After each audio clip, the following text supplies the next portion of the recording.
संपूर्ण ब्रज साक्षात राधा कृष्ण का प्रकट स्वरूप है। उसमें गिरिराज जी ब्रजमंडल का हृदय है, साक्षात श्री कृष्ण है।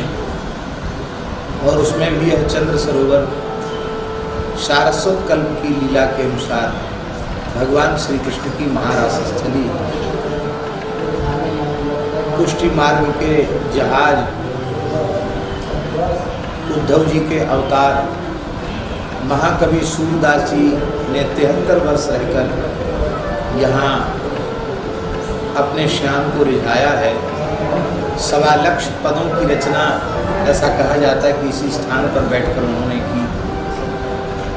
बल्लभकुल का भी यह एक महान तीर्थ है और इस महान तीर्थ को जागृत करने का श्रेय 2 महापुरुषों को है। एक पूज्य बाबा श्री ठाकुरदास जी महाराज, पंडित जी महाराज की आज्ञा से वे यहाँ आकर विराजे। और आज जो कुछ दिख रहा है संस्कार ब्रजवासियों में, ये जो कुछ उत्सव भाव भक्ति दिख रही, इसमें बाबा का योगदान है। बाबा यहाँ विराजे, बाबा ब्रजवासियों से प्रेम करते हो, ब्रजवासी बाबा से प्रेम करते। पूज्य सदगुरुदेव श्री गणेश दास जी भक्तमाली जी का भी संबंध यहाँ से, इस गांव से, ब्रजवासियों से बड़ी घनिष्ठता पूर्वक रहा, अंतिम क्षण तक रहा। ब्रजवासियों ने महाराज जी को अपना बाबा माना और महाराज जी ने गांव को अपना गांव माना। पूज्य बाबा ठाकुरदास जी यहाँ विराजते, निरंतर गो चिंतन उनको बना रहता था। एक कसाई एक देसी बछड़ा ले जा रहा था, उस बछड़े को देखकर बाबा को दया आई और बाबा ने किसी व्यक्ति से कहकर कसाई से बछड़ा खरीद लिया गया और उस एक बछड़े को बचाने से यहाँ गौशाला का आरंभ हुआ। फिर पूज्य गुरुदेव श्री गणेश दास जी भक्तमाली जी महाराज की अध्यक्षता में एक समिति का गठन हुआ और यहाँ गौशाला विधिवत आरंभ हुई। अपने समय की सबसे पुरानी गौशाला ये है। इस गौशाला से अनेक गौशालाओं का जन्म हुआ। आज तक इस गौशाला के माध्यम से सैकड़ों ब्रजवासियों के घरों में गोपालन आरंभ हुआ और हजारों की संख्या में गोवंश के प्राण बचाए गए। तो यह एक उत्तम आदर्श गौशाला है। पुस्तकालय भी है, शिक्षण संस्थान भी है, औषधालय भी है और यह निरंतर प्रगति के पथ पर अग्रसर है। आज आवश्यकता है सभी गोभक्त, राष्ट्रभक्त, भारतीय सनातन विचारधारा में श्रद्धा रखने वाले लोग, वैष्णवजन, सबके सहयोग की आवश्यकता है और प्रेम से गौशाला को सब अपनी मान करके इसमें सहयोग करें। ऐसी है विनय पत्रिका। ऐसा अनुपम ग्रंथ है गोस्वामी तुलसीदास जी महाराज का कि इस एकमात्र ग्रंथ का आश्रय कोई साधक ले ले तो साधक जीवन के समस्त प्रश्नों का समाधान हो जाएगा। भगवत प्राप्ति का मार्ग प्रशस्त ही नहीं हो जाएगा, ईमानदारी से यदि विनय पत्रिका का चिंतन करे, उसे अपना जीवन बनावे तो इसी शरीर से इसी जन्म में निश्चित भगवत साक्षात्कार हो जाएगा, इसमें कोई संदेह नहीं। समर्थ सद्गुरु जो कार्य करते हैं वही कार्य विनय पत्रिका करती है। जैसे अष्टादश पुराणों का सार सर्वस्व फलरूप श्रीमद् भागवत है और भागवत को लिखने के बाद भगवान व्यास पूर्ण संतुष्ट हुए, फिर और कुछ जीवों के कल्याण के लिए लिखने की आवश्यकता नहीं है, अब हमारा प्रयोजन पूर्ण हो गया, ऐसा भगवान व्यास जी ने समझा। ठीक इसी प्रकार से भगवान की प्रेरणा से कलिमल ग्रसित जीवों के ऊपर अत्यंत अनुग्रह करके कलियुग के दोषों से बचने के उपाय के रूप में जीव का परम कल्याण हो जाए, इसी जन्म में भगवत प्राप्ति हो जाए, साधक के अंतःकरण का ज्ञान, वैराग्य, भक्ति तीनों सुदृढ़ हो जाएं, परम परम प्रेम उसे प्राप्त हो जाए, वह कृतकृत्य हो जाए, कृतार्थ हो जाए, इसी प्रयोजन के लिए मानो गोस्वामी जी ने अपनी अंतिम कृति के रूप में इसको प्रकट किया। इसको YouTube पर प्रचारित भी किया जा रहा है, इस प्रसारण भी इसका किया जा रहा है। उसको जो भी देखेंगे उन्हें घर बैठे नित्य सत्संग प्राप्त हो जाएगा। और हम ऐसा अनुभव करते हैं कि उन्हें यह नहीं लगेगा, जितनी देर वे सुनेंगे उनको नहीं लगेगा कि हम वृंदावन से दूर हैं। आप अपने घर में बैठकर यह अनुभव करेंगे कि हम संतों के, गुरुजनों के चरणों में, श्रीधाम वृंदावन में ही भावमय स्वरूप से बैठकर श्री विनय पत्रिका के माध्यम से सत्संग कर रहे हैं। हमारे गले नहीं उतरती हैं, क्योंकि धर्मशास्त्र के प्रति और सनातन धर्म के सिद्धांतों के प्रति स्वामी जी बहुत कट्टर थे। पर कहते पूरे संत साहित्य में केवल और केवल एक महात्मा तुलसीदास ही ऐसे हैं जिनकी वाणी 16 आना मुझे ग्राह्य है। क्योंकि पूरे तुलसी साहित्य में वैदिक सनातन धर्म के विरुद्ध एक वाक्य भी नहीं है, एक शब्द भी नहीं है।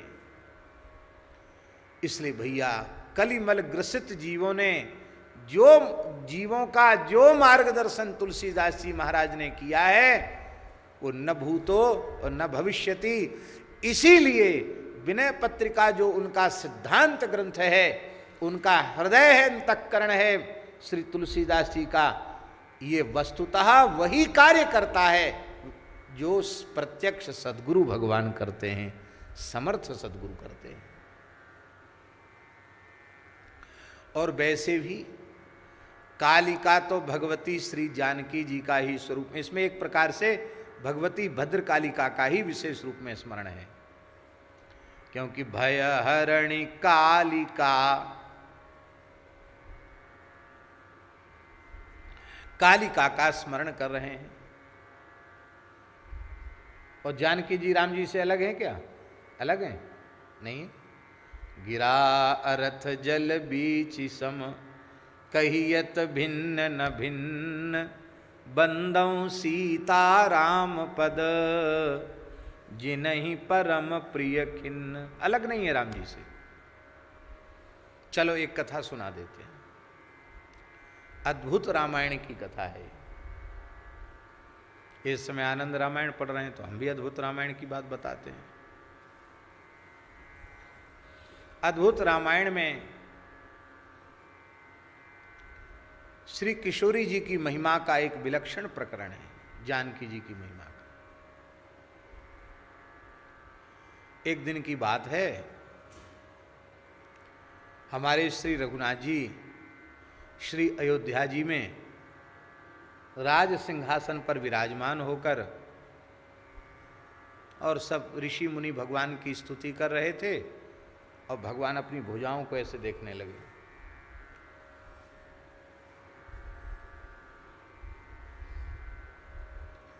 ये सब ठाकुर जी का कौतुक है, लीला है। भुजाएं देखने लगे। किशोरी जी बगल में बैठी, उन्होंने मुस्कुराते हुए धीरे से कहा, करुणा निधान, ये क्या भुजदंड दिखा रहे हो?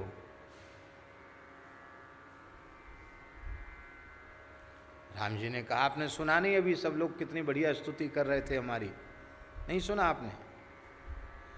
इन भुजाओं ने निश्चरहीन करऊं मही, भुज उठाए प्रणकीन, और निश्चरहीन कर दिया। बोले विभीषण भी तो निश्चर हैं। अरे निश्चर को भी तो संत बना दिया ना, वो तो संत है, वो निश्चर नहीं है। निश्चर भाव वाले जो थे उन सबको उन्होंने नष्ट कर दिया। अब जो उस वर्ग में है वो भी सब भक्त ही हैं, अब कोई निश्चर नहीं है। इन भुजाओं ने धरती को निश्चर विहीन कर दिया। रावण का वध किया। किशोरी जी ने कहा भी पूरी तरह ठीक हुआ नहीं, अभी तो बहुत दुष्ट जिंदा है। अच्छा,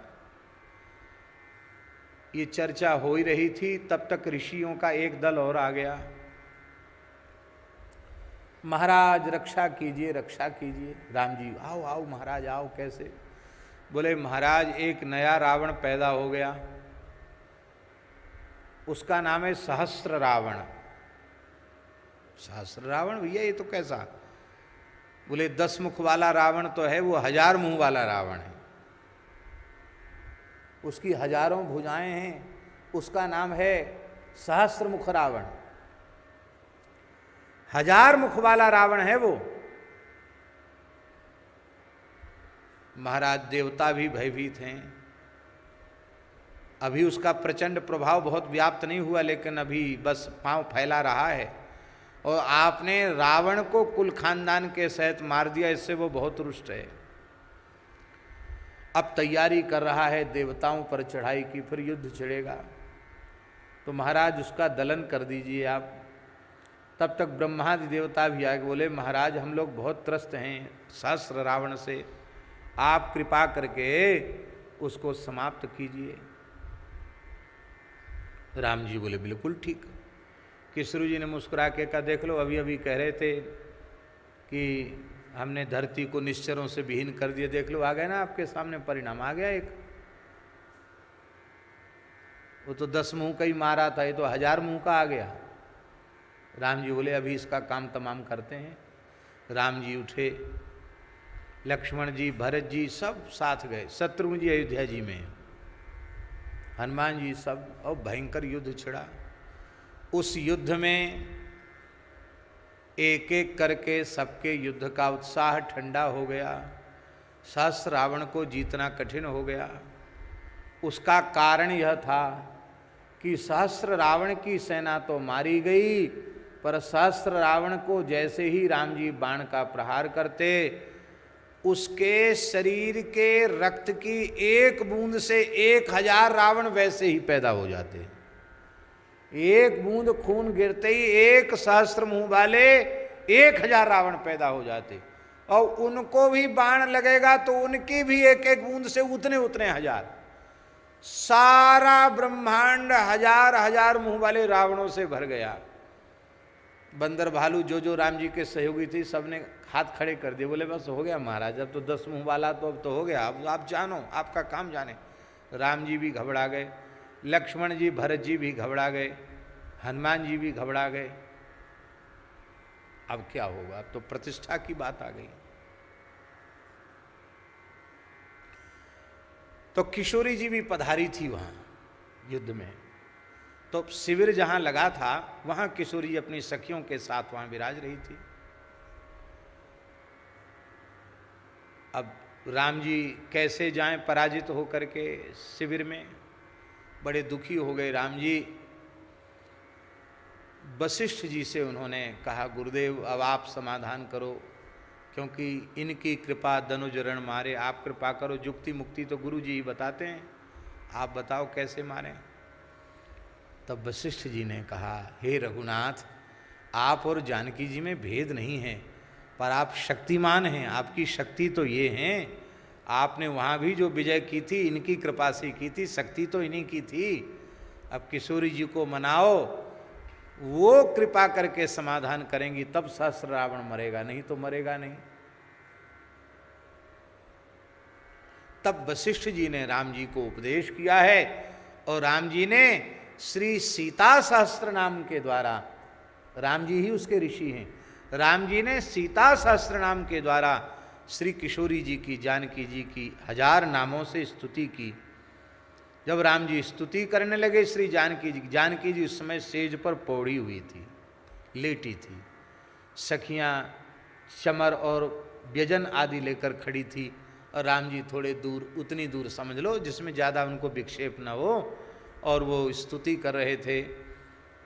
जैसे ही उन्हें लगा कि मेरे प्रियतम का शब्द है, किशोरी जी उठी और उठ कर के उन्होंने सखियों से पूछा बात क्या है, युद्ध से ये आगे क्या बात है? तो धीरे से सखियों ने सारी बात बता दी। तो किशोरी जी ने ऐसे किया, जैसे ही ऐसे किया उनके केश खुल गए, और खुले हुए केशों से अट्टहास करती हुई भद्रकाली प्रकट हो गई। आज्ञा करो भगवती, स्वामिनी आज्ञा करो, जाओ सहस्त्र रावण का काम सफाया करो। उसी समय वो महाराज राम जी से कहा कि अब आप युद्ध करो। राम जी युद्ध करने लगे।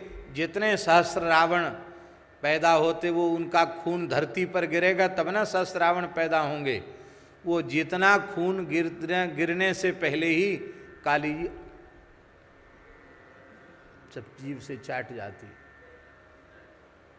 एक बूंद नहीं गिरने दिया, सब खत्म है गई सहस्र रावण। और महाराज जितने बचे खुचे थे उनको मुंह में डाल डाल के सबको चबा के जय सिया राम।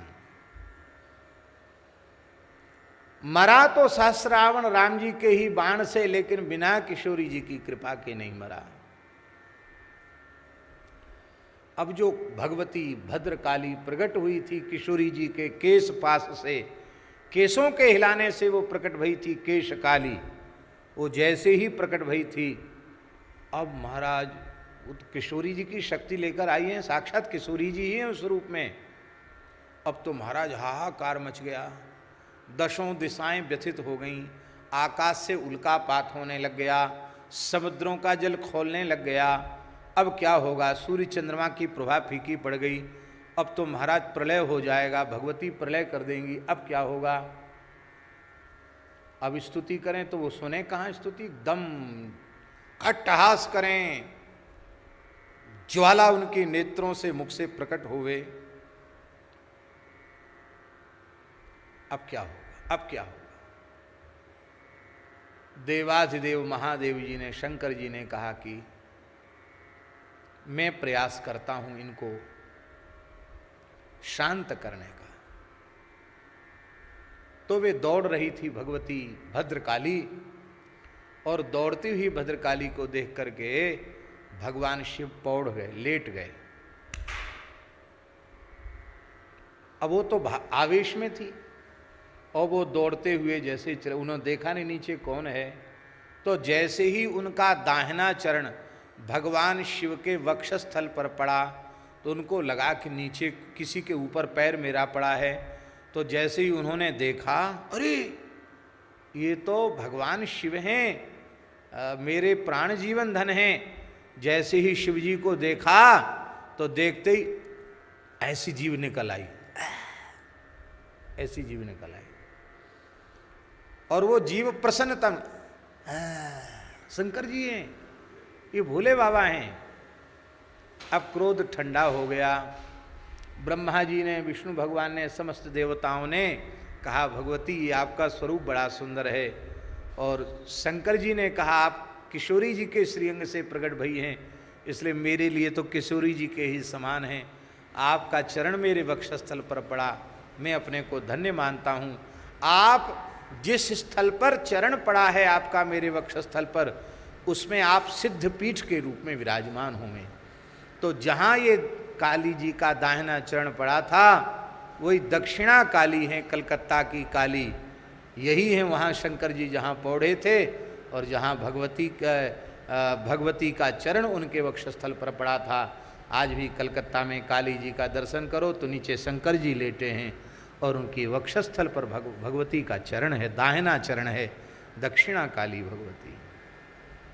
इसलिए भगवती भद्रकाली उनके श्रीअंग से प्रकट हैं, इसलिए तद्रूपा ही हैं। और श्री किशोरी जी ही तो राम जी के चरणों में नेम और प्रेम देंगी, क्योंकि श्री किशोरी जी रूपी हैं। श्री किशोरी जी जैसे राम जी रूपी हैं और भैरव रूप रुद्र वो रूप हैं, ऐसे ही किशोरी जी रूपी हैं। और भगवती दुर्गा, भगवती भद्रकालिका, भगवती चामुंडा ये उनका रूप हैं। इस भाव से गोस्वामी जी स्तवन कर रहे हैं। इसलिए गोस्वामी जी की अनन्यता वस्तुतः सच्ची अनन्यता है, उसमें कहीं कोई संदेह का अवसर नहीं है। ये कथा अद्भुत रामायण में है। और जब पहली बार अपने राम कलकत्ता गए तो इस कथा को पूज्य श्री गुरुदेव पहाड़ी बाबा महाराज, खाकचौक वाले महाराज जी ने ही ये कथा हमको सुनाई थी। और कहा देखो कलकत्ता जाना तो भगवती भद्रकाली का दर्शन जरूर करना, वे वहाँ की अधिष्ठात्री देवता हैं। इसलिए हम भी जब जब कलकत्ता जाते हैं तो पूज्य गुरुदेव की वाणी का स्मरण करते हुए ये जरूर चाहते हैं कि वहाँ जाएं तो एक बार काली जी का दर्शन हो जाए। अब ये बात अलग है कि हम उसी समय में जा समझ बूझ कर जाते हैं। जिस समय वहाँ ये काम नहीं होता है, बलि वाला काम नहीं होता, उस समय जाके दर्शन करते हैं और बाकी इसी भाव से दर्शन करते हैं। बोलो श्री भक्तवत्सल भगवान की जय। तो रघुपति पद परम प्रेम तुलसी यह अचल नेम, देहु हुए प्रसन्न पाहि प्रणत पालिका। जय जय जग जननी देवी, सुर नर मुनि असुर सेवी, भुक्ति मुक्ति दायनी भय हरणी कालिका। जय जय जग जननी देवी। हे जगत जननी देवी, आपकी जय हो, जय हो। देवता असुर मुनि सब आपकी सेवा करते हैं। इसी को मानस जी में गोस्वामी जी ने कहा, देवी पूजी पद कमल तुम्हारे, देवी पूजी पद कमल तुम्हारे, सुर नर मुनि सब हो ही सुखारे, सुर नर मुनि सब हो ही सुखारे। सुर नर मुनि असुर सेवी, देवता असुर नर सब आपकी सेवा करते हैं। ते सम्मता जनपदेषु धनानि तेषां, तेषां यशांसि न च सीदति धर्मवर्गः, धन्यास्त एव निभृतात्मज भृत्यदारा, येषां सदाभ्युदयदा भवती प्रसन्ना। मार्कंडेय पुराण में गए, ते सम्मता जनपदेषु धनानि तेषां। जनपदों में वे ही विख्यात पुरुष होते हैं, उन्हीं वे ही श्री संपत्ति से युक्त होते हैं। तेषां यशांसि, उन्हीं को यश प्राप्त होते हैं। न च सीदति धर्म वर्गः, वे पुरुषार्थ चतुष्टय की सहज प्राप्ति कर लेते हैं।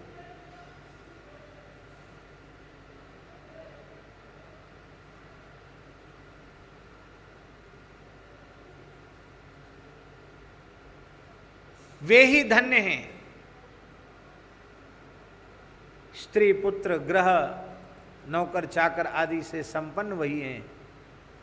हे भगवती, अभ्युदय को देने वाली आप जिस पर प्रसन्न हैं, वे ही प्रसिद्धि को प्राप्त करते हैं, वे ही चतुर्वर्ग को प्राप्त करते हैं, सब कुछ उन्हें प्राप्त हो जाता है। ऐसी है भगवती, आप भुक्ति और मुक्ति की दात्री हैं, भय को हरने वाली हैं, भय हरणी कालिका। देखो भय किससे है? मोह सकल व्याधिन कर मूला, सारी व्याधियों की जड़ का नाम है मोह। और मोह को ही गोस्वामी तुलसीदास जी ने विनय पत्रिका में महिष कहा। महिष माने महिषासुर कहा, और उस महिषासुर का वध करने वाली भगवती हैं। मोह नष्ट हो जाएगा तो बस सब काम बन गया। सारी गीता का फल कितना है? भगवान ने अर्जुन को गीता का उपदेश दिया, उस गीता का फल क्या मिला? अर्जुन ने कहा नष्टो मोहा स्मृतिर्लब्धा त्वत्प्रसादान मयाच्युत। नष्टो मोहा, मेरा मोह नष्ट हो गया और मुझे स्मृति प्राप्त हो गई आपकी कृपा से।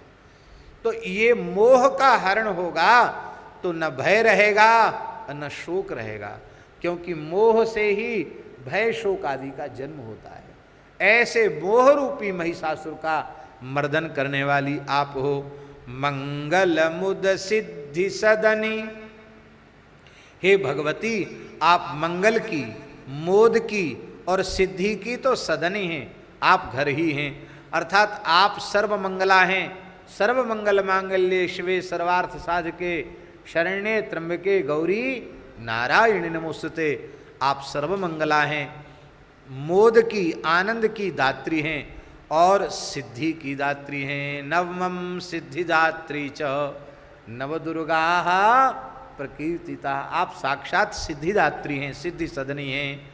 और कैसी हैं? बोले पर्व शर्वरीश वदनी। शर्वरीश माने जानते हो क्या होता है? शर्वरीश, शर्वरीश जानते किसका नाम है? शर्वरी संस्कृत में कहते हैं रात्रि को, और ईश माने स्वामी, रात्रि का स्वामी चंद्रमा। और कौन सा चंद्रमा? पर्व शर्वरीश वदनी, पर्व का चंद्रमा। क्या संस्कृत शब्दों का प्रयोग तुलसीदास जी महाराज ने किया है। पर्व शर्वरीश वदनी, पर्व शर्वरीश वदनी। पूर्णिमा के चंद्रमा के समान आपका मुख चंद्र है। पर्व का जो चंद्रमा है, कौन सा पर्व? 12 पूर्णिमाओं में सबसे उत्कृष्ट पूर्णिमा मानी जाती है शरद पूर्णिमा, क्योंकि शरद पूर्णिमा के चंद्रमा में विशेष आह्लादकत्व होता है। इसलिए शरद रास भगवान उसी चंद्रमा के उदय के पश्चात करते हैं। तो जैसे शरद पूर्णिमा के पर्व के चंद्रमा को देख करके आह्लाद होता है, ऐसे ही आपका सौंदर्य मुख चंद्र का ऐसा अद्भुत है, ऐसा ही आह्लाद देने वाला है। महाराज भक्तों को तो, प्रेमियों को तो आह्लाद देता ही है।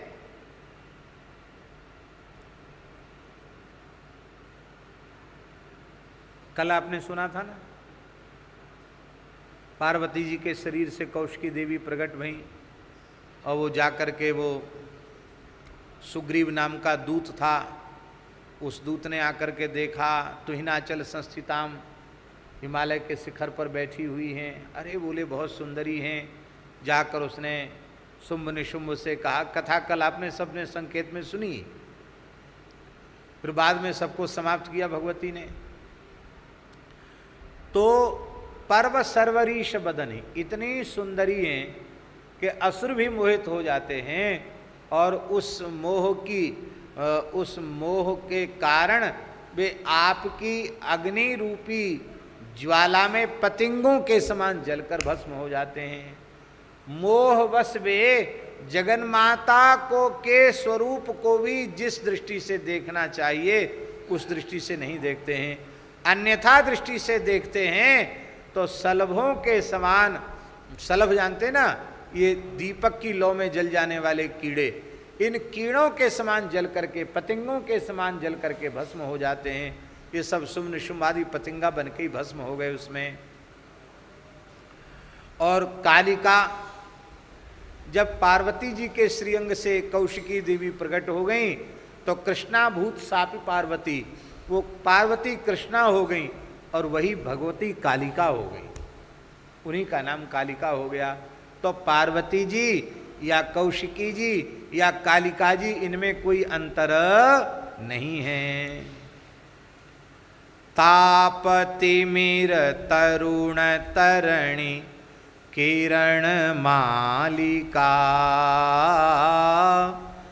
तापतिमिर तरुण तरणी किरण मालिका। हे भगवती, जो त्रिविध ताप है, दैहिक, दैविक, आध्यात्मिक, आधिदैविक और आधिदैविक, आध्यात्मिक, आधि भौतिक और आधिदैविक, ये जो 3 प्रकार का ताप है, इन 3 प्रकार के ताप रूपी अंधकार को दूर करने के लिए तरुण तरणि किरण माल, तरणि माने सूर्य, तरुण माने मध्यान्हकालीन सूर्य के समान आपका प्रकाश है। अर्थात ये आध्यात्मिक, आधिदैविक और आधिभौतिक इन तीनों प्रकार के ताप रूपी अंधकार को आप मध्याह्न सूर्य के समान आपका प्रताप प्रकट होकर के समाप्त कर देता है। ऐसी कर्ण मालिका हैं। हे भगवती, आपकी कैसी अपूर्व शोभा है। वर्म चर्म कर कृपाण शूल शैल धनुष बाण। वर्म चर्म कर कृपाण शूल शैल धनुष बाण। ढाल, तलवार, त्रिशूल, सांगी और धनुष बाण आप लिए हुए हैं। ढाल, तलवार, त्रिशूल, सांगी और धनुष और बाण ये आप लिए हैं।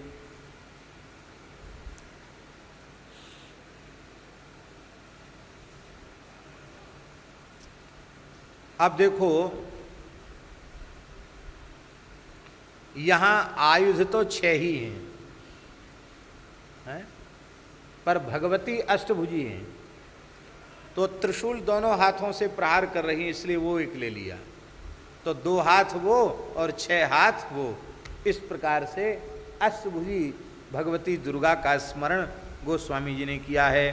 हे भगवान, आप रण में धरणि दलन दानव दल रण करालिका, आप दानव दल का दलन करती हैं और रण में कराल कालिका का रूप धारण करके दानवों का आप संहार कर देती हो। रक्त बीज जैसे उवास कालीम चामुंडे उवास कालीम चामुंडा विस्तीर्णम वदनं कुरु, और रक्त बीज जैसे का भी विनाश कर देती हो। और कैसी हो? बोले पूतना पिशाच प्रेत डाकिनी शाकिनी समेत। पूतना, पिशाच, भूत प्रेत, डाकनी, शाकनी, ये सब जो है मारिका ग्रह हैं, ये उपद्रवी तत्व हैं। इन सबको आप कृपा करके नष्ट कर देती हैं। इसलिए संक्षिप्त भगवती के कवच में ये कहा गया, शूलेन पाहिनो देवी पाहि खड्गेन चाम्बिके घंटा स्वनेन नः पाहि चापज्या निस्वनेन च प्राच्याम रक्ष प्रतीच्याम च चंडिके रक्ष दक्षिणे ब्राह्मणे नात्मशूलस्य उत्तरस्याम तथेश्वरी सौम्यानि यानि रूपाणि त्रैलोक्ये विचरन्ते यानि चात्यर्थ घोराणि तै रक्षास्मास्तथा भूमि। ये जो पूतना, पिशाच, प्रेत, डाकनी, शाकनी, भूत प्रेत ग्रह, ये सब भी इन्हीं के फौज में हैं। इन फौजियों को रोको, ये उपद्रवी तत्व हैं, ये सब ये बहुत उपद्रव कर रहे हैं। इनको आप हटक लीजिए, रोक लीजिए। खड्ग शूल गदादीनी यानि चास्त्राणि तेम्बके करपल्लव संगीनी तैरिस्मान रक्ष सर्वता, इस प्रकार की प्रार्थना की गई है। तो हे भगवती, पूतना, पिशाच, प्रेत, डाकनी, शाकनी सहित भूतग्रह, बेताल रूपी जो ये सब पक्षी हैं, और इन सबको अपने जाल में बांध कर रखने वाली मृगाली जालिका, इन सब मृगों को जाल में फंसाकर अपने बंधन में डालने वाली आप हो। अर्थात आप इनको कब्जे में रखती हो। आप ही ऐसी हो कि आप कृपा करो तो इनके उपद्रव से जीव विमुक्त रहता है। ऐसी हे भगवती, जय जय महेश भामिनी अनेक रूप नामिनी। ऐसी हे भगवती, हे भगवान शिव की भामिनी, हे राजराजेश्वरी भगवती त्रिपुर सुंदरी, आपके अनेक नाम अनेक रूप हैं। समस्त लोक स्वामिनी, राजराजेश्वरी भुवनेश्वरी आप हैं, इसलिए समस्त लोक स्वामिनी हिमशैल बालिका। यहाँ कई स्वरूपों का स्मरण तुलसीदास जी कर रहे हैं। एक तो महेश भामिनी, फिर अनेक रूप नामनी, फिर समस्त लोक स्वामिनी, फिर हिमशैल बालिका। सबके अलग अलग भाव हैं। महेश भामिनी का अर्थ है आप अन्नपूर्णा हो, सबका भरण पोषण करने वाली है, अनेक नाम रूप वाली हो। इसका मतलब है जितने नाम रूप हैं सब आपके ही हैं और आप समस्त लोकों की स्वामिनी हो, अर्थात मेरी भी स्वामिनी हो। तो स्वामिनी को तो सेवकों पर कृपा करनी चाहिए, अर्थात आप कृपा करो। और हिमशैल बालिका, हिमशैल बालिका का मतलब हिमशैल, हिमालय है। कितने ठंडे हैं हिमालय। आपको हमारी बात पे भरोसा ना हो तो हिमालय क्षेत्र में जाके देख लो कितनी ठंड पड़ती है। ओहो, भारी ठंड पड़ती है। वहाँ गए हम लोग,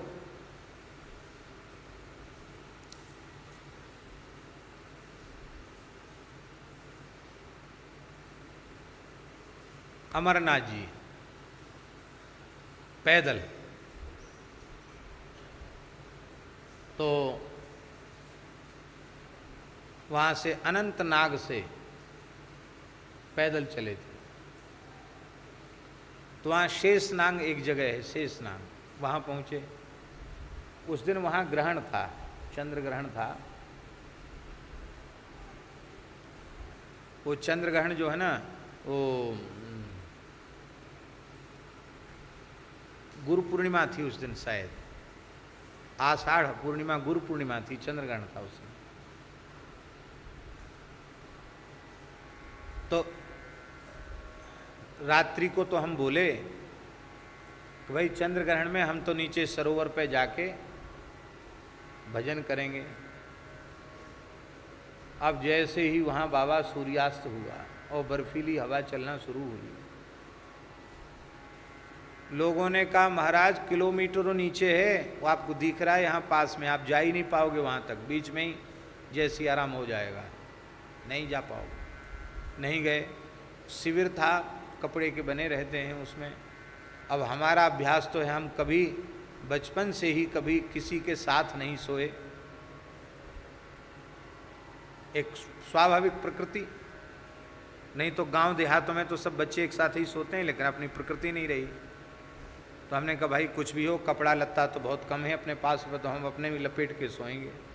लेकिन महाराज इतनी जोर की ठंड पड़ी कि हम 3 मूर्ति थे, सब ठिठुर रहे। सब तीनों ने अपने अपने कपड़ा मिला के एक साथ जैसे तैसे रात बिताई। आप सोचो, फिर भी ठिठुर रहे थे, इतनी जोर की ठंड। तब पता चला हिमालय में कितनी ठंड होती है,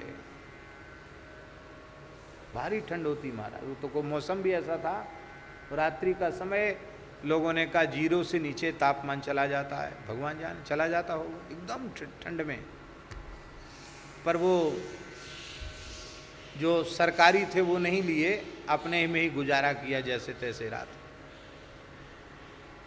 तो महाराज हिमगिरी, हिमशैल बालिका, तो कितने ठंडे हैं हिमालय। और उनकी आप पुत्री हैं, तो पिता माता का लक्षण संतान में आता है। आप भी बहुत शीतल हो, आप भी बहुत ठंडी हो, हैं। अर्थात हे भगवती, आप हिमशैल बालिका हैं, ऐसी ही शीतलता हमें प्रदान करें। हम त्रिविध ताप से जल रहे हैं। हिमशैल बालिका रघुपति पद परम प्रेम तुलसी, यह अचल नेम देहु हुए प्रसन्न पाहि प्रणत पालिका।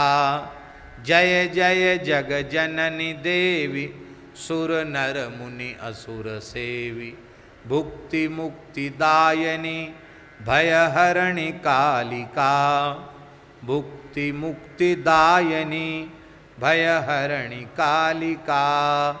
भुक्ति मुक्ति दायनी भय हरणि कालिका।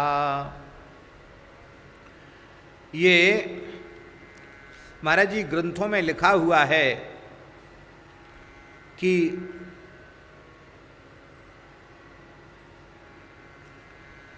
भगवती कालिका, इसमें आया ना भय हरणि कालिका। ये कालिका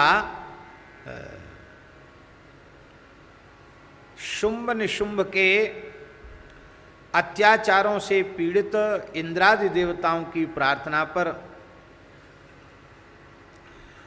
भगवती मातंगी देवी प्रकट हुई है। मातंगीम शंखपात्राम मधुर मधमदाम चित्रकोद्भासी भालाम कह करके उनका ध्यान किया गया है। अरुणा करुणा तरंगिताक्षीम धृतपाशांकुशवाण चापहस्ताम अणिमादिभिराहृताम मयूखेरित्य विभावये भवानीम इत्यादि प्रकार से स्तवन किया गया है। तो उन भगवती मातंगी देवी के श्री अंग से इनका कालिका भगवती का प्रादुर्भाव हुआ है। इनके शरीर का वर्ण एकदम काला है, इसलिए इनका नाम कालिका है।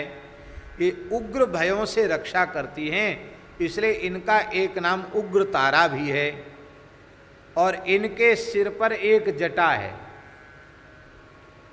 इनके सिर पर एक जटा है भगवती के सिर पर, इसलिए इनका एक नाम एक जटा भी है। कृष्ण वर्ण की हैं, 4 भुजाएं हैं। दाहिने ऊपर के हाथ में खड्ग ग्रहण करती हैं, नीचे के हाथ में पद्म कमल का पुष्प ग्रहण करती हैं, और बाएं हाथ के ऊपर के हाथ में एक कटोरी और नीचे में खप्पर लेकर के रहती हैं। बड़ी ऊंची एक जटा, गले में मुंडमाला और सर्प धारण करती हैं।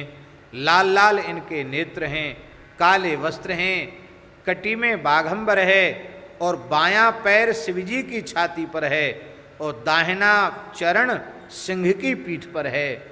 भयंकर अट्टहास करती हुई ये भगवती विराजमान हैं। ऐसा पुराणों में भगवती महाकालिका के स्वरूप का वर्णन किया गया है। इनके साथ 8 योगिनियां हैं, उनका नाम है महाकाली, रुद्राणी, उग्रा, भीमा, घोरा, भ्रामरी, महारात्रि और भैरवी। ये 8 योगिनियां उनके साथ निरंतर विराजमान रहती हैं। और ये जो कहा है ना गोस्वामी जी महाराज ने, पूतना, पिशाच, प्रेत, डाकिनी, शाकिनी समेत, ये सब क्या हैं, इनके बारे में भी ग्रंथों में लिखा है। इनके बारे में ग्रंथों में लिखा है कि ये सब मारिका ग्रह ही हैं, उपद्रव ही हैं। ये शिवजी के बनाए हुए ग्रहों में से एक ग्रह है बालक ग्रह, बालकों को पीड़ा देने वाली पूतना नाम का ग्रह है। ये बाल रोग है। आयुर्वेद का एक ग्रंथ है सुश्रुत, उसके अनुसार जिसमें बच्चे को नींद नहीं आती दिन रात में, उसको पतले दस्त होते हैं और कौए की सी गंध शरीर से आती है, बहुत प्यास लगती है, रोंगटे खड़े हो जाते हैं। ये भी एक महामारिका पूतना नाम के ग्रह के उपद्रव से ऐसा होता है। कार्तिकेय की माता हैं। और ये पिशाच कौन हैं?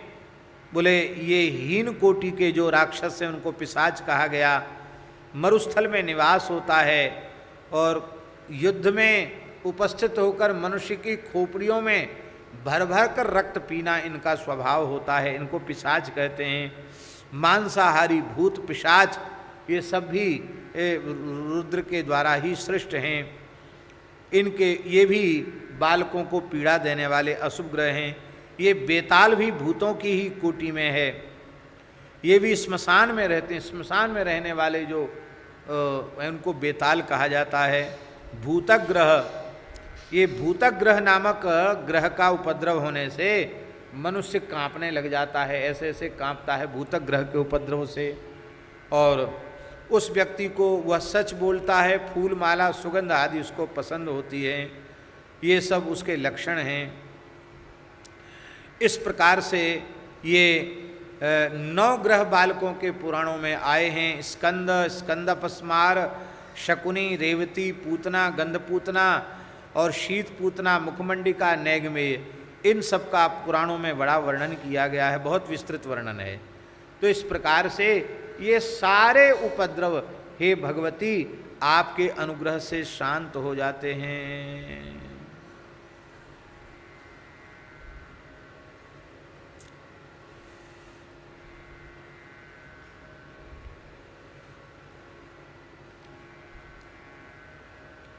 और हम ये चर्चा पहले कर ही चुके हैं कि भगवती जानकी के ही के पास से इनका आविर्भाव हुआ, ये बात हम पहले कह चुके हैं।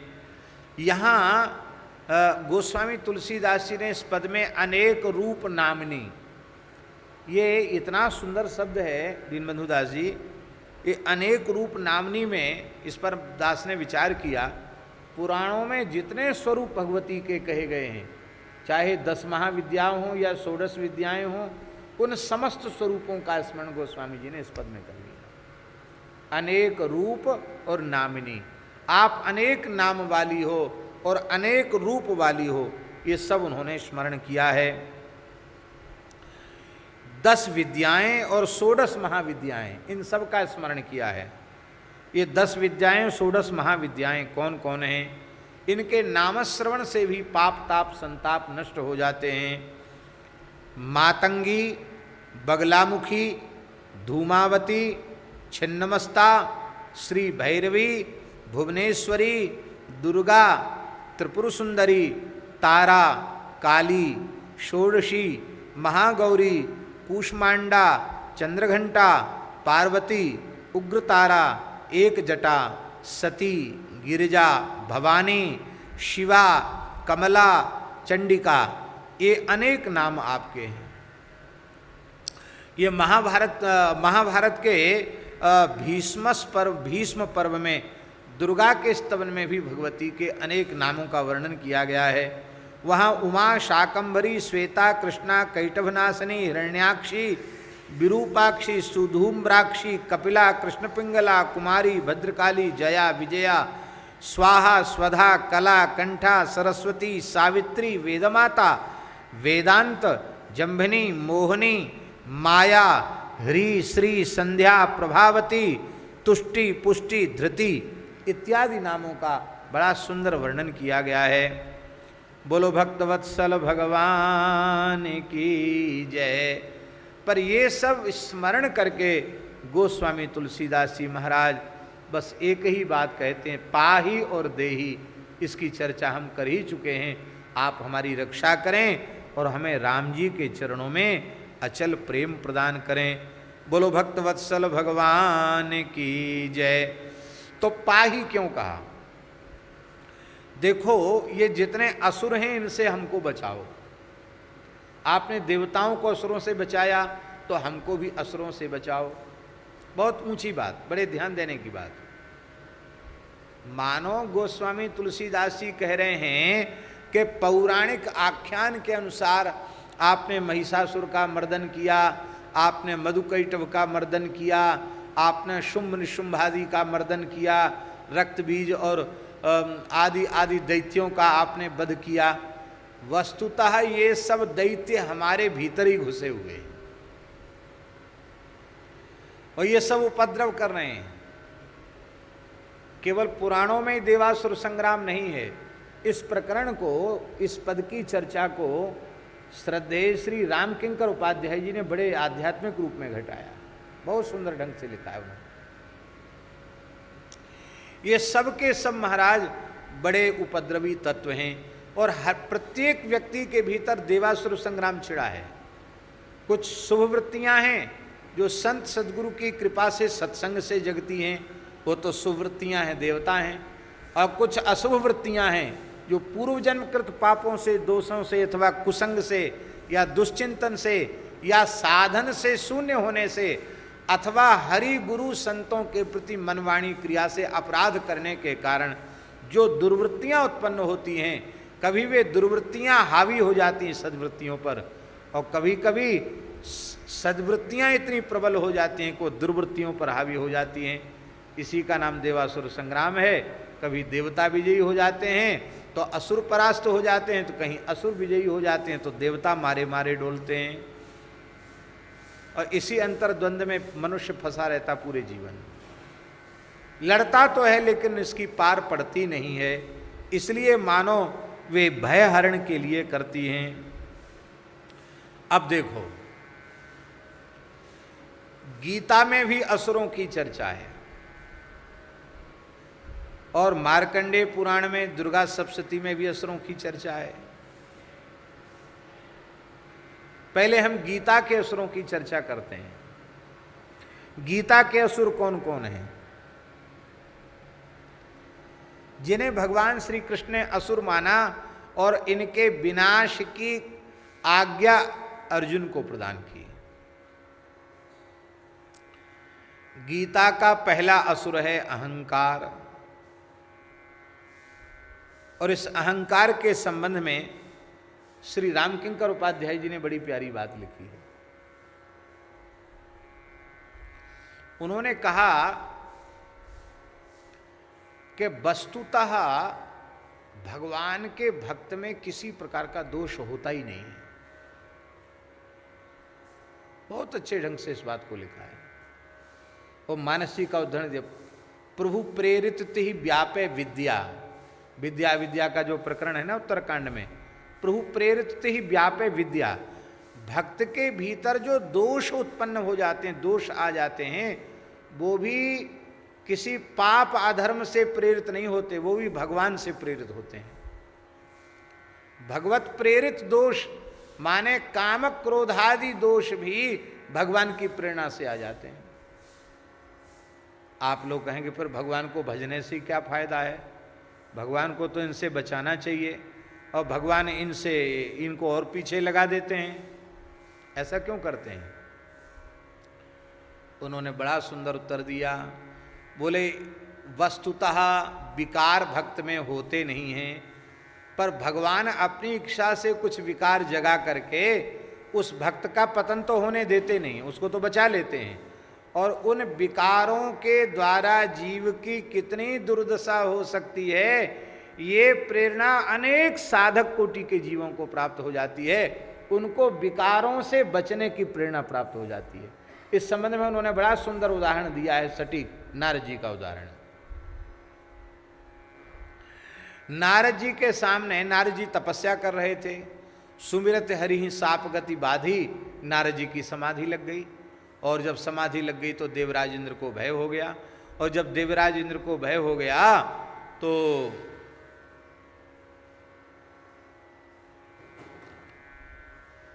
अपना हथियार भेजा देवराज इंद्र ने, बसंत और कामदेव, रति और बसंत सबको भेजा।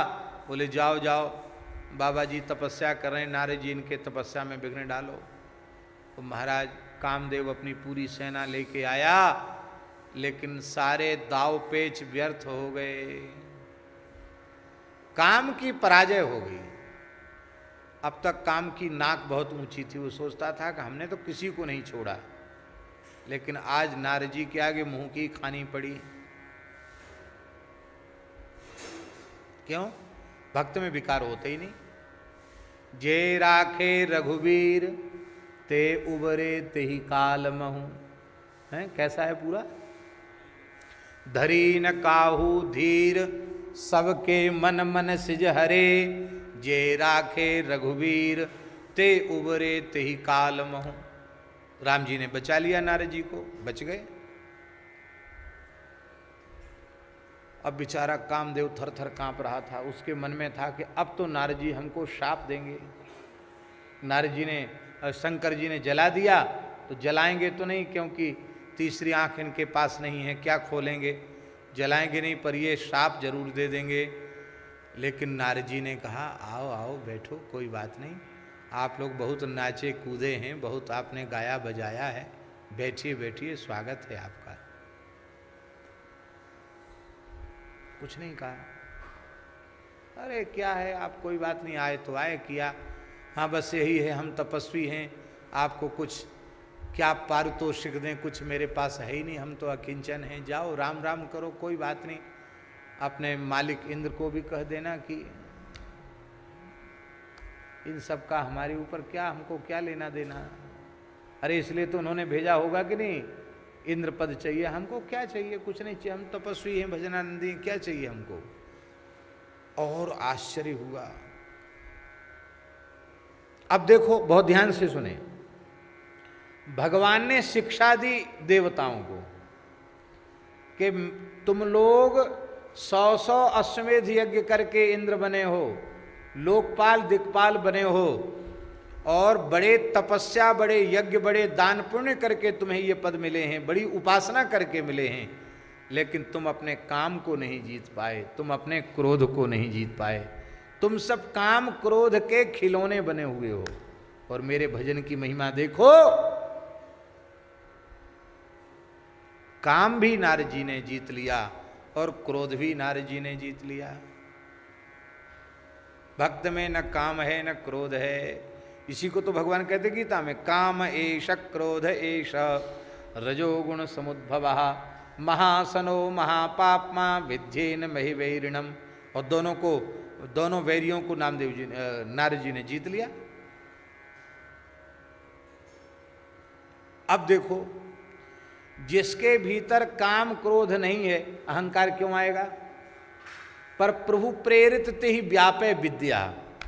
भगवान ने कभी नारद जी के साथ माध्यम से हमें कौतुक करना है, लीला करनी है, सबको प्रेरणा देनी है, साधक जगत को प्रेरणा देनी है।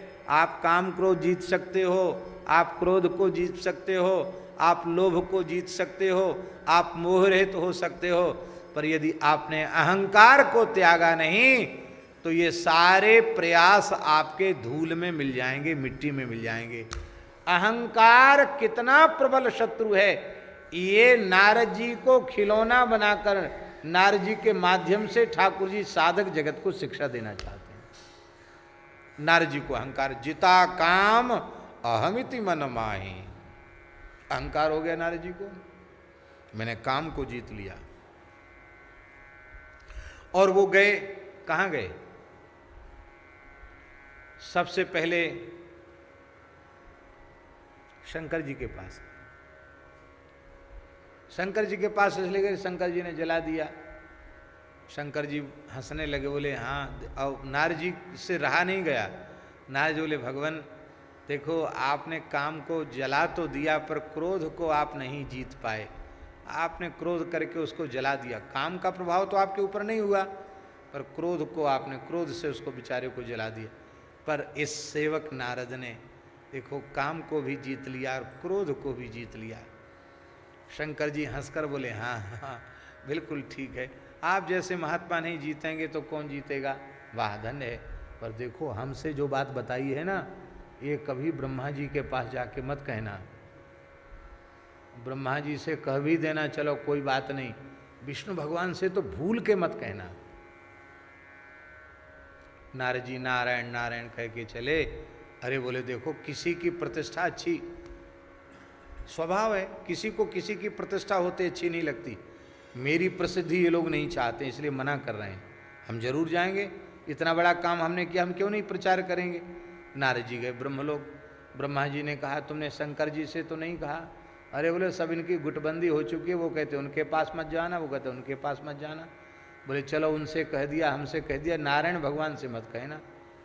नारद जी ने भीतर भीतर का, जरूर कहेंगे नारायण भगवान से, क्यों नहीं कहेंगे। वहां गए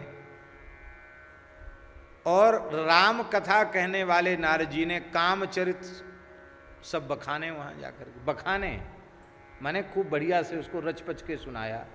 तो भगवान ने हंसकर क्या कहा, अरे महाराज, इसमें बहुत बड़ी आश्चर्य की बात तो नहीं है। तुमरे सुमरन ते मिटे क्या मोह मार मद मार, ये सब आपके सुमरण से नष्ट हो जाते हैं। आप जैसे संत की कोई याद कर ले, वो निर्विकार हो जाएगा। पर उस अहंकार के कारण नारद जी की स्थिति क्या हुई कि जिन नारद जी में काम नहीं था, काम भी जग गया है। जब तब कछु न होए तेहि काला, हे विधि मिले कवन विधि वाला। ये उनका भजन शुरू हो गया। कैसे विश्व मोहिनी से विवाह हो, काम भी आ गया और क्रोध भी आ गया, भगवान को शाप दे दिया, सारे विकार आ गए। एक सामान्य व्यक्ति की जैसी दशा होती है, उससे भी गई बीती दशा नारद जी की हो गई।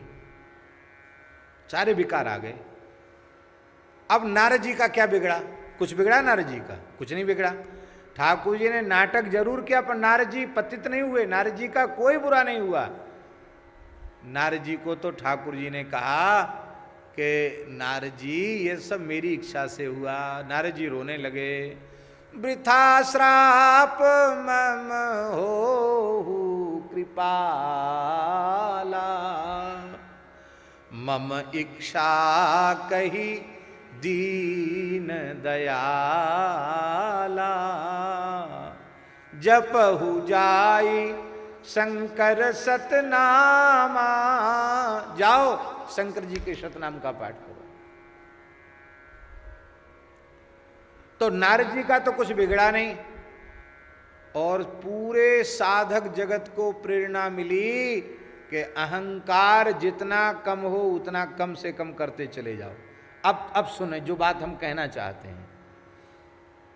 भक्त को भगवान चाह कर भी निर्विकार इसलिए नहीं होने देते हैं कि कहीं इसमें अहंकार आ गया तो सारे दोष बड़ी बड़ी मात्रा में आ जाएंगे, फिर दंभ पाखंड उसके भीतर आ जाएगा। इसलिए जब भक्त के भीतर काम जगता है, जब भक्त के भीतर क्रोध आता है, जब भक्त के भीतर लोभ आता है, तो वह अपने इतने से भी काम क्रोध लोभ के कारण बहुत ग्लानि में भर जाता है, और बहुत ग्लानि में भरकर भगवान से रोता है, भगवान से प्रार्थना करता है। उससे उसका प्रेम बढ़ता है, उससे उसका भाव बढ़ता है, और उसके हृदय में दीनता की भावना आती है। तो जितनी दीनता की भावना, अहम शून्यता की भावना आती है, उतना ही भगवत प्रेम प्रकट होता है। इसलिए भगवान ऐसी लीला करते हैं, जानकर ऐसी लीला करते हैं। अंतर क्या हुआ फिर? अब अंतर क्या हुआ विमुख प्राणी में और भक्तों में? अंतर क्या हुआ? साधकों में अंतर क्या हुआ? अरे काम क्रोधादि विकार विमुखों के भीतर भी हैं, और काम क्रोधादि विकार साधक के भीतर, संत के भीतर भी आ गए। तो अंतर क्या हुआ? बोले अंतर बहुत बड़ा अंतर है। अंतर यह है कि संसारी भोगी विमुख पुरुषों के जीवन में जो विकार होते हैं, उन विकारों को वो ऐसे पाल पोस के रखते हैं जैसे कोई मैया बांझ हो। बांझ जानते हो? बंध्या। और खूब इलाज करवा लिए हों, खूब टटका टोना कर लिया हो, खूब दान पुण्य कर लिया हो, फिर भी बेचारी बांझ ही रही आई, बच्चा नहीं हुआ। और महाराज उम्र ढल गई थी, अब बच्चा हो गया, तो वो कितना प्यार करेगी बच्चे को? बोलो, बुढ़ापे की संतान कितनी प्यारी होती है। उस बच्चे में सब दुनिया के ऐब आ जाएं तो भी मैया बाप उसको, वो खड़े खड़े सब पर मूते तो भी मैया बाप को कोई बुरा नहीं लगेगा, कोई बात नहीं, बच्चा है, बेटा है। एक वकील साहब थे, बड़े बैरिस्टर थे, सत्य घटना है। अब उनके बड़ी उम्र में पुत्र हुआ। अब पूरे घर का खिलौना था, और वो बच्चा तो पूत के पांव पालने में दिखते, बड़ा चंचल था। तो बैरिस्टर साहब अपने हाई कोर्ट में जा रहे थे और खिचड़ी खा के जा रहे थे, बोले आज खिचड़ी खाएंगे। तो वो छोटा बच्चा आया उनकी माँ के, पत्नी नहीं, उनकी माँ की गोद से, माने उस बच्चे की दादी, उसकी गोद से आया। तो वो बोले अरे, बोले सब कपड़े खराब कर देगा, तुम इसको पकड़ो। पकड़ती क्यों नहीं हो? तो मैया ने उसकी बहुत ज़ोर से डांटा, बड़े बैरिस्टर वकील बनते हो, बुढ़ापे में मैं अब मर जाऊंगी, सुख से पोता का मुड़ा देखा है, इतने दिनों के बाद हुआ है, अरे गोद में नहीं ले सकते हो? तरस गए पोता के लिए। अब उन्होंने, मैया कह रही है तो गोद में बिठा लिया, और गोद में बैठकर उस बालक ने गरम गरम पानी छोड़ना शुरू किया। जान गए ना गरम गरम पानी, लवसंग का टुल्लू पंप चल गया। अब वो सीधे थाली में ही जैसी आराम। अब तो वो वकील साहब बड़े न, बोले मैंने पहले ही कह रहा था, अब बताओ कैसे खाएं। तो उसकी माँ आई, और तब तक तो बच्चा अपना काम पूरा कर चुका था। उसने उसको थोड़ा उलीच दिया थाली में से, और उसको थोड़ा सा अलग कर दिया। अलग करके बोली, अरे क्या हुआ? नमक कम था खिचड़ी में, पूत को मूत प्रयाग को पानी है। क्या बोली? पूत को मूत प्रयाग को पानी है। ये सब हल्के स्तर की बात हम इसलिए नहीं करें आप हंसें, हम इसलिए कह रहे हैं मोहग्रस्त प्राणी इस प्रकार से, जैसे वो मोहग्रस्त परिवार उस बच्चे के दोष को नहीं देख रहा है, मूत्र मिश्रित खिचड़ी भी खा गया, फेंकने नहीं दिया, ऐसे ही संसारी विमुख प्राणी अपने दोषों को लाड़ प्यार दुलार से रखते हैं।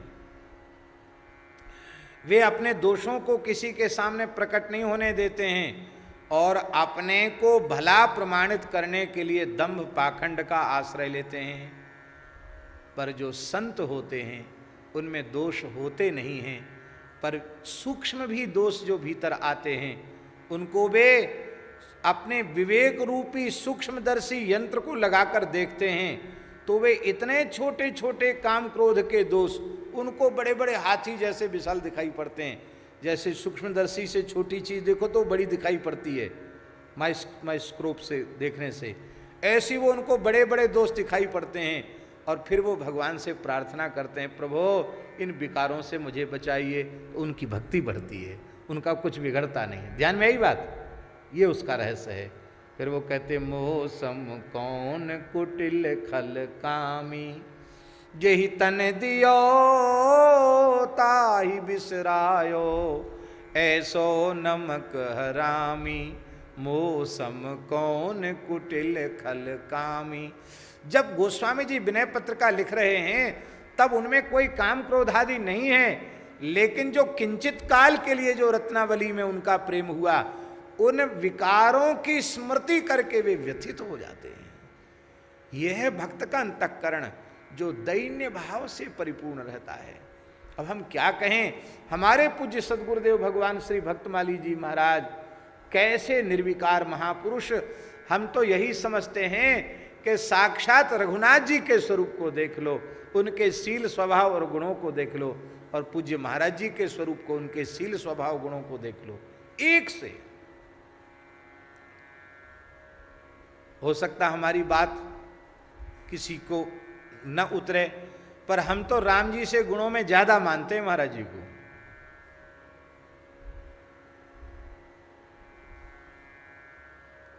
ऐसे पूज्य गुरुदेव भगवान, ऐसी दीनता, ऐसी दीनता, ऐसी विनम्रता, कोई उदाहरण नहीं।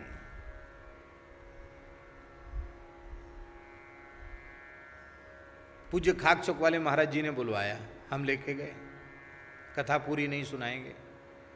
महाराज जी बोले, अरे तुम्हारी तो कमर झुक गई, बूढ़े हो गए। बोले हाँ। बाहर जाते हो? महाराज जी बोले हाँ। क्यों जाते हो बाहर?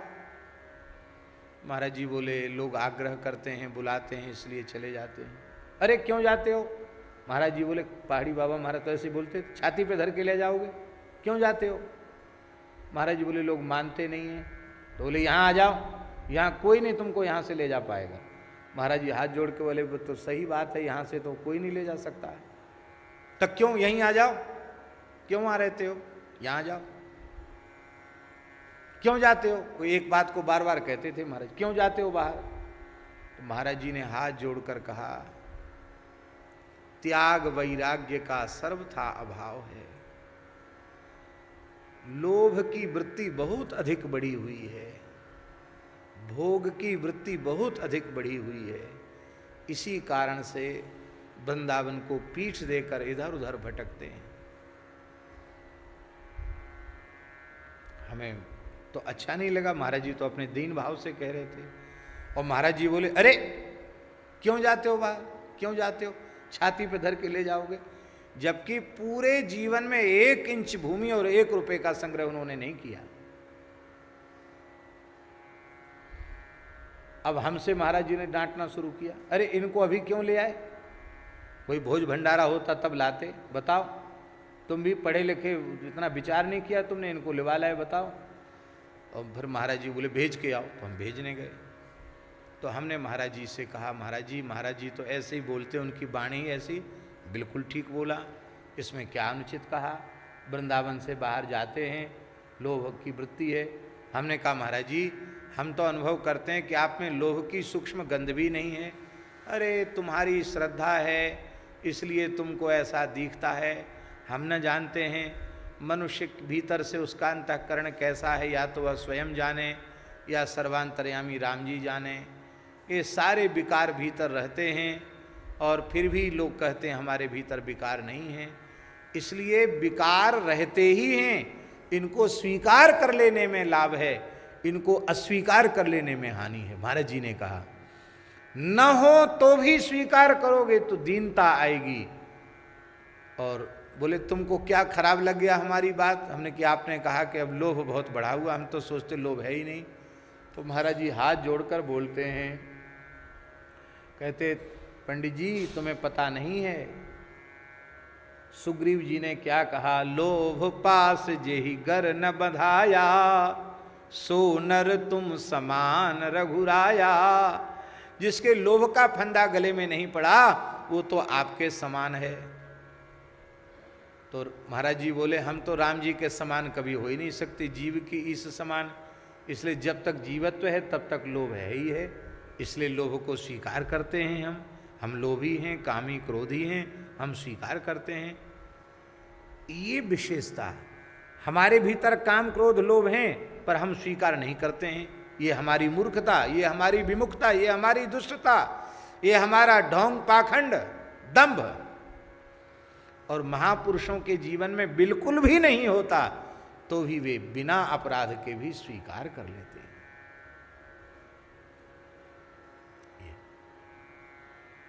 तो प्रभु प्रेरित ते ही व्यापे विद्या, भगवान भक्त के भीतर दैन्य भाव की वृद्धि के लिए, उसके प्रेम को पुष्ट करने के लिए, उसके भीतर वैराग्य भाव को जागृत करने के लिए भी कई बार लीलाएं करते हैं। पर भक्त का कभी अनिष्ट नहीं होता, भक्त कभी गिरते हुए नहीं देखे गए। ठाकुर जी गिरते गिरते भी उनको उठा लेते हैं और जगत के जीवों को उनके माध्यम से शिक्षा देते हैं। तो अहंकार की प्रबलता दिखाने के लिए ठाकुर जी ने ये लीला की। ठीक है, तो अहंकार क्या है? बोले शुंभ निशुंभ, ये अहंकार, ये शुंभ अहंकार है। क्योंकि शुंभ हिंसायाम धातु से भाव में घय प्रत्यय करने से और ये शुंभ शब्द बनता है। इसका अर्थ है आत्मग्न द्वैत भाव संपन्न अहंकार। ये आत्मस्वरूप को विस्मृत करा देने वाला द्वैत भाव से युक्त जो एक दोष है उसका नाम अहंकार है। मानो श्री गोस्वामी तुलसीदास जी कह रहे हैं, हे भगवती अहंकार रूपी शुंभ दैत्य का आप विनाश कर दीजिए। और निशुंभ कौन है? बोले ये है ममत्व। एक अहम है और एक मम है। अहम माने मैं और मम माने मेरा।